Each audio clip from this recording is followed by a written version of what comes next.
Hello, I'm Tom Roche. I'm the Secretary of the Business Sprinkler Alliance, and I'm going to speak to you today around the topic of building regulations.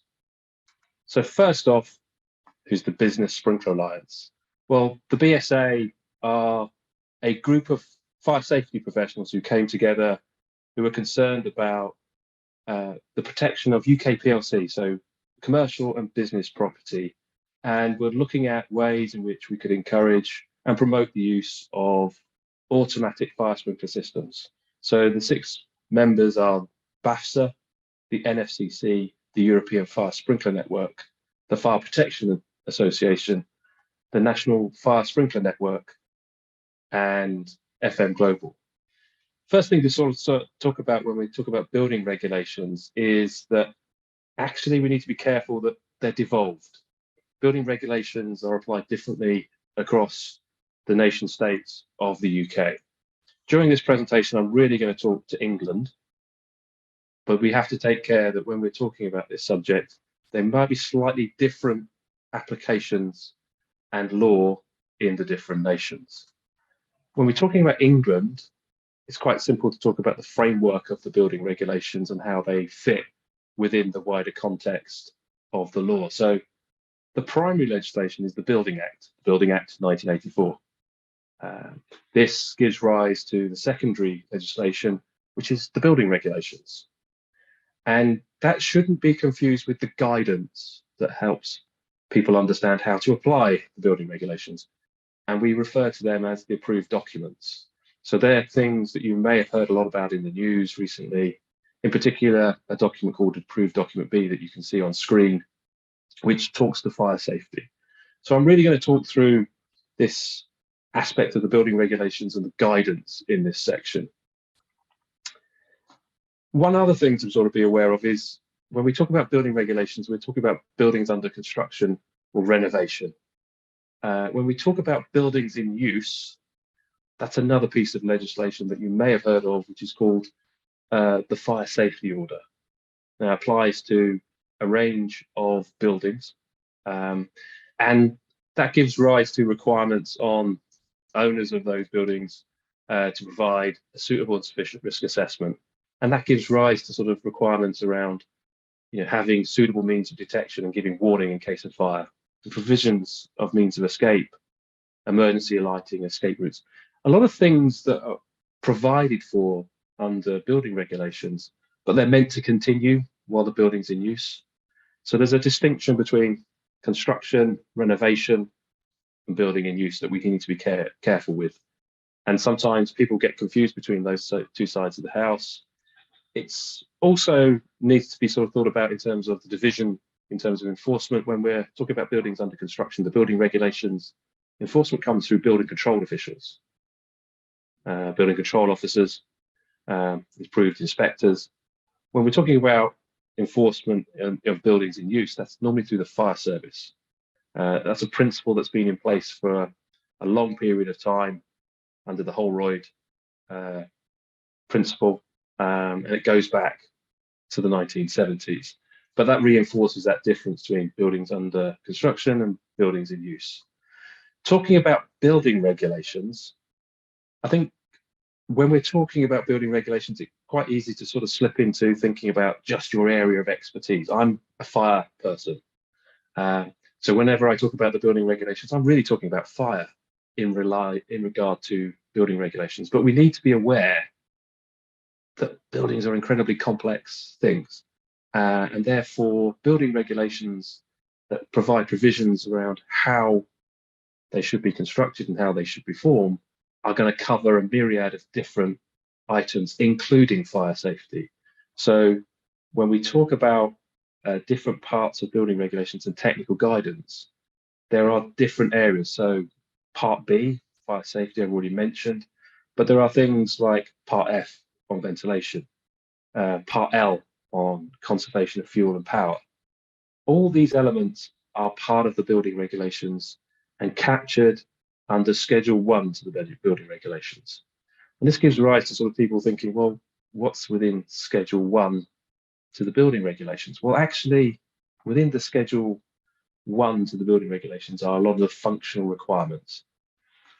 Back in the 1980s, we moved away from a prescriptive set of regulations in law, so detailed items in legislation that told you exactly what you were meant to do to conform to the law, and we moved to functional requirements.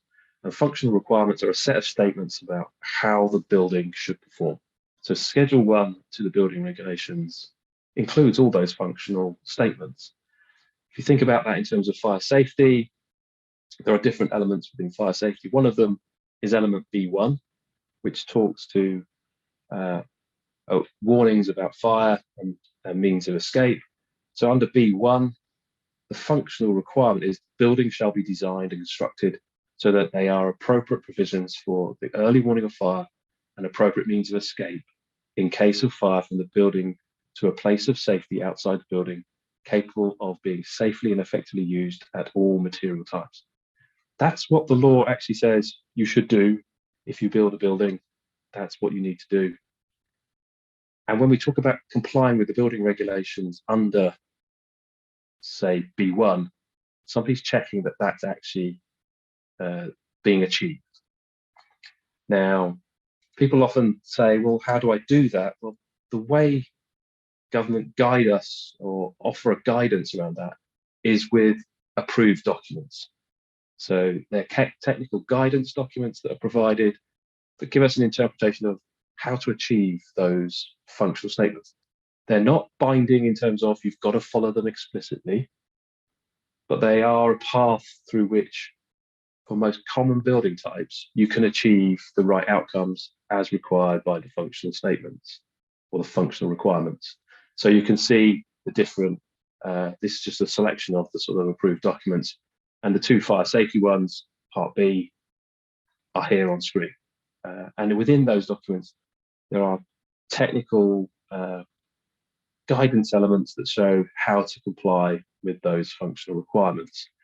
When we're talking about fire safety, there are 5 main functional requirements. B1 that we've already spoken to, about means of warning and escape. B2, which is about internal fire spread and linings. B3, which is internal fire spread structure. B4, which is about external fire spread. That's been a lot in the news. And B5, which is access of facilities for the fire service. So there are 5 key statements basically about how buildings should perform to achieve fire safety under the building regulations. Just going to step through one of those in terms of what's in the technical guidance on the approved document. I can't go through it in minute detail, so just a headline. So if you opened approved document B, you went to section B3 and were starting to ask yourself, what's in this document? Well, the first thing you've got to decide is what type of building you're building. And what you'll notice is there's 2 volumes to Part B.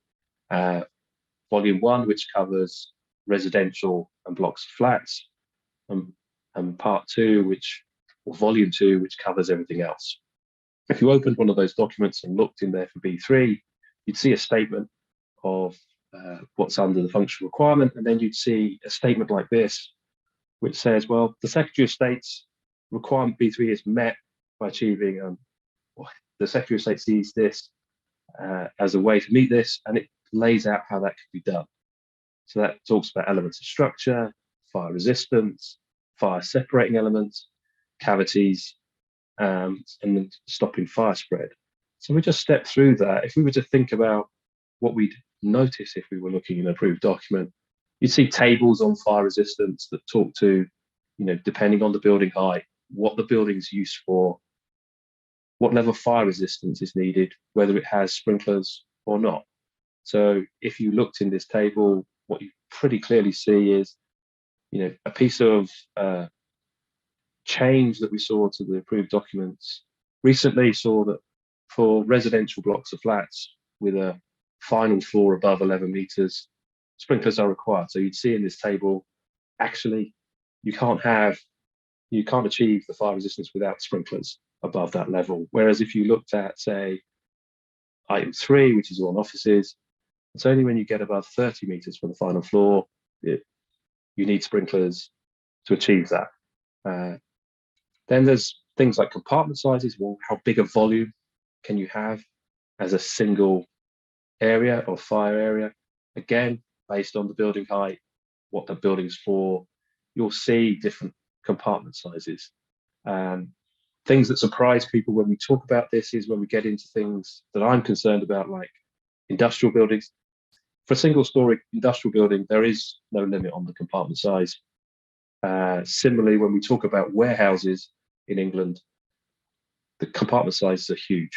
So it's only when you get above 20,000 square meters or the building's higher than 18 meters, there comes a requirement for sprinklers. But again, this is what the guidance is telling you to do, or offering you a chance to do in order to comply with the functional requirement. And when it talks about sprinklers, it's really sort of reinforcing that message that when you get above 30 meters, which is really applicable to things like, offices, which are probably more the norm.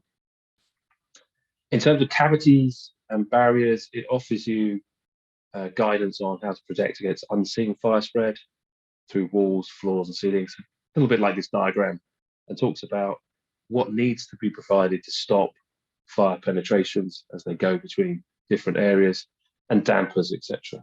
So that's the sort of general technical guidance. At a very high level, it doesn't specifically go through and say, this is exactly how to do it, but gives you the technical specification to say, well, it needs to provide this level of, say, fire resistance, or it needs to be this size, etc., etc. There are limits to that technical guidance. If you haven't seen this document, I'd advocate looking it up. It's the manual to the building regulations. And what that really reinforces, if you read through that document, is the approved documents are for common building situations. It's not for every building. If you've got a particular complex building, or you've got a particular difficult building, that really is outside the technical guidance in the approved document. You need additional support in the world of fire. That would come from a fire engineering group.